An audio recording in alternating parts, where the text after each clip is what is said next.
నమస్కారం అండి, నా పేరు డాక్టర్ సువర్చల, జీవా ఫర్టిలిటీ సెంటర్స్లో సైంటిఫిక్ డైరెక్టర్ని. సెకండరీ ఇన్ఫర్టిలిటీ అంటే ఏంటి, దీనివల్ల ఎలా సమస్యలు రావచ్చు అనేది ఒక మామూలు ప్రశ్న. దీనికన్నా ముందు మీరు ఏం తెలుసుకోవాలంటే, మీకు పిల్లలు ఉన్నారా లేదా. పిల్లలు ఉన్నారనుకోండి, ఆ తర్వాత కూడా మీరు ట్రై చేస్తుంటే ప్రెగ్నెన్సీ రాకపోతే దాన్ని సెకండరీ ఇన్ఫర్టిలిటీ అంటారు. కాకపోతే సెకండరీ ఇన్ఫర్టిలిటీని కరెక్ట్గా మనం డిఫైన్ చేయాలంటే, ఒక ప్రెగ్నెన్సీ వచ్చిన తర్వాత మీకు ప్రెగ్నెన్సీ రావట్లేదు అనుకోండి, దాన్ని సెకండరీ ఇన్ఫర్టిలిటీ అంటారు. ఈ ప్రెగ్నెన్సీ లైవ్ బర్త్గా కావచ్చు, అంటే మీకు ఒక బేబీ ఉండొచ్చు, లేదా అబార్షన్ అయి ఉండొచ్చు, మిస్క్యారేజ్ అయి ఉండొచ్చు.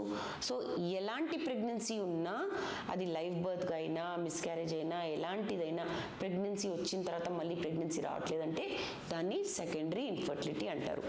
సో సెకండరీ ఇన్ఫర్టిలిటీ ఎందుకు అవుతుంది? చాలామంది ఏంటంటే, ఒక బేబీ పుట్టేసింది కదా, మేము తప్పకుండా మళ్ళీ వెయిట్ చేస్తాము, వెయిట్ చేశాకనే ట్రీట్మెంట్కి వెళ్తాం అనేది చూస్తుంటారు. అలాగనే ఎన్నో సంవత్సరాలు వృధా చేశాక చాలా ఏళ్ళ తర్వాత మా దగ్గర వస్తారు. అలాంటప్పుడు కూడా ఇంకా ట్రీట్మెంట్ ఇవ్వడానికి సమస్యలు రావచ్చు. సో ఎప్పుడు వెళ్ళాలి మీరు, అండ్ ఎలాంటి ట్రీట్మెంట్స్ తీసుకోవాలి, ఎందుకు ఈ సెకండరీ ఇన్ఫర్టిలిటీ అవుతుందో అనేది కనుక్కుందాం. ముందుగా ఎందుకు అవుతుంది కనుక్కుందాం. చూడండి, మీరు ఫస్ట్ ప్రెగ్నెంట్ అయినప్పుడు యంగర్ ఏజ్లో ఉంటారు. ఆడోళ్ళకి ప్రెగ్నెన్సీ రావాలంటే వాళ్ళ ఏజ్ బట్టి ఇవన్నీ డిసైడ్ చేయడం జరుగుతాయి. 30 కన్నా తక్కువ ఉన్న వాళ్ళలో అండాల క్వాలిటీ బాగుంటాయి, వాటిలో క్రోమోజోమ్ ఇష్యూస్ తక్కువ ఉంటాయి. అలాంటప్పుడు ఫలదీకరణ తొందరగా అవుతుంది, పిండం అనేది గర్భసంచిలో బాగా తొక్కుతుంది, ప్రెగ్నెన్సీ బాగా కంటిన్యూ అవుతుంది, డెలివరీ కూడా చాలా బాగా అవుతుంది. కానీ మీరు కొన్ని ఏళ్ళు ఆగాక, ఎస్పెషల్లీ 35 తర్వాత ట్రై చేస్తున్నప్పుడు అండాలలో క్రోమోజోమల్ ఇష్యూస్ వస్తాయి. మీకంటే అందరికి వస్తాయి.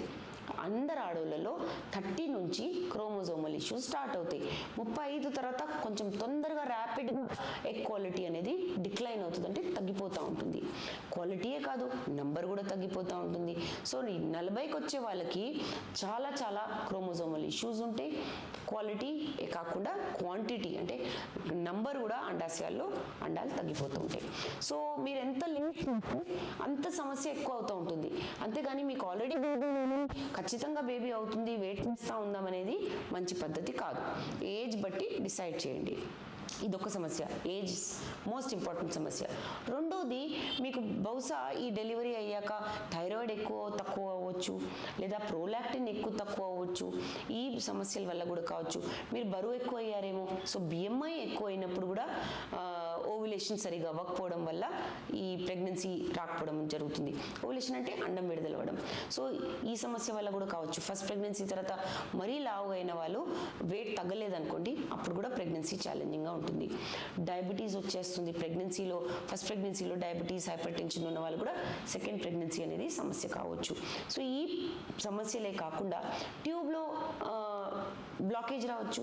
మీకు ఒకసారి బేబీ అయిపోయిందని ట్యూబ్లో బ్లాకేజ్ రాకపోవడానికి గ్యారంటీ ఉండదు. ఏదైనా ఇన్ఫెక్షన్ అయిందనుకోండి, ట్యూబర్క్లోసిస్ అయిందనుకోండి, మీకు ఎండోమెట్రియోసిస్ ఉంది, ఇన్ఫెక్షన్స్ ఏమైనా అయినాయి, సెక్షువల్లీ ట్రాన్స్మిటెడ్ డిజీజెస్ ఉన్నాయి, అంటే సెక్షువల్గా మీకు ఏదైనా జబ్బులు వచ్చినా ఈ ట్యూబ్స్లో సమస్య వస్తే కూడా కావచ్చు. అండాశయాలకు వచ్చే వరకు పాలిసిస్టిక్ ఓవేరియన్ సిండ్రోమ్ మీకు రావచ్చు, లేదా తర్వాత ఏర్పడచ్చు. ఈ సమస్య వల్ల కూడా కావచ్చు. అండాశయాల్లో అండాలు తగ్గిపోవడం, అది ఏజ్ బట్టి కావచ్చు. చెప్పాను కదా, 30 నుంచి తగ్గిపోవడం స్టార్ట్ అవుతుంది, 35 నుంచి ఇంకా తొందరగా స్టార్ట్ అవుతుంది. సో ఈ సమస్య వల్ల కూడా మీకు సంతానలేమి సమస్య కావచ్చు. గర్భసంచిలో కూడా చాలా మటుకు సమస్యలు రావచ్చు. ఏజ్ అయ్యే కొద్ది ఫైబ్రాయిడ్స్ రావడము, గర్భసంచి పొర పెరగకపోవడము, ఒక డెలివరీ అయిన తర్వాత ప్రీవియస్ సర్జరీ వల్ల, సపోజ్ సిజేరియన్ సెక్షన్ అయింది, ప్రీవియస్ సర్జరీ వల్ల ఏదైనా అక్కడ డ్యామేజ్ అయిందనుకోండి, పొర షేప్, సైజు, దాని ఆకారము, దాని వాతావరణము, అలాంటప్పుడు కూడా పిండం అక్కడ మళ్ళీ అతకకపోవడానికి ఇదొక కారణం కావచ్చు. సో ఎన్నో సమస్యలు ఉంటాయి. సెకండరీ ఇన్ఫర్టిలిటీ చాలా కామన్ సమస్య. కాకపోతే ఈ సమస్య ఉన్నప్పుడు మీరు పరీక్షలు చేయించుకొని ట్రీట్మెంట్ ఆప్షన్స్ అనేవి సింపుల్ నుంచి స్టార్ట్ చేసి ఐవీఎఫ్ ఫిక్స్ దాకా కూడా వెళ్ళొచ్చు. దాంతో మీ సక్సెస్ రేట్ పెంచుకోవచ్చు. సమస్య ఏంటో కనుక్కుంటే ట్రీట్మెంట్ ఆప్షన్స్ ఇవ్వడం జరుగుతుంది. దీని గురించి ఇంకా వివరాల కోసం తప్పకుండా జీవా ఫర్టిలిటీ సెంటర్స్కి వచ్చేయండి. Thank you.